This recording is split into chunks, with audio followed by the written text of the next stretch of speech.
Rule নিয়ম অনুযায়ী কিন্তু ফ্রেশ রিক্রুটমেন্ট করতে হবে।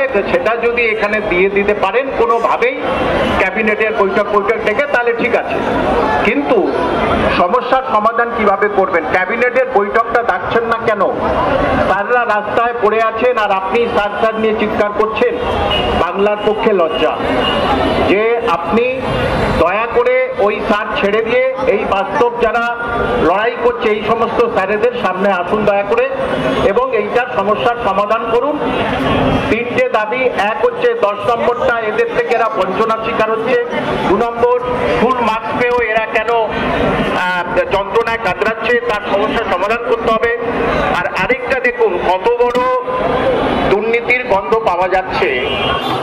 26 তারিখ থেকে ইন্টারভিউ শুরু হবে, সেখানে প্রায় 200-300 জনের মতো তাদের বাদ চলে গেছে। তাহলে ইন্টারভিউটা নেবেন কোন পদ্ধতিতে? স্কুল সার্ভিস কমিশনের অভিজ্ঞতা অনুযায়ী এরকম কোনো রুল নেই।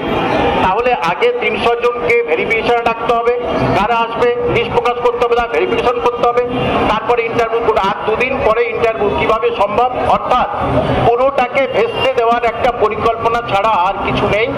সুতরাং এই সবচেয়ে আমি সবাইকে অনুরোধ করব যে এই যে এত যন্ত্রণার থেকে একজনকে যদি সরিয়ে দেওয়া যায় না, তাহলে সব যন্ত্রণার অবসান হবে। একদম মানে সবচেয়ে একেবারে সঠিক হচ্ছে কি এটা। আপনারা সবাই এই এক জায়গায় সমবেত হয়ে যান। এই ঝাড়তলা আপনারা যেখানে ছড়িয়ে ছিটিয়ে রয়েছেন, আপনারা শিয়ালদা স্টেশনের মাঝখানে যে বড় ছাতাটা রয়েছে তার মাঝখানে সবাই চলে আসুন।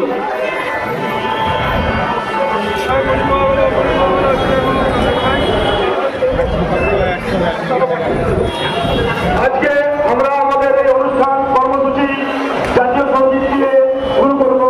সবাই শুরু করুন।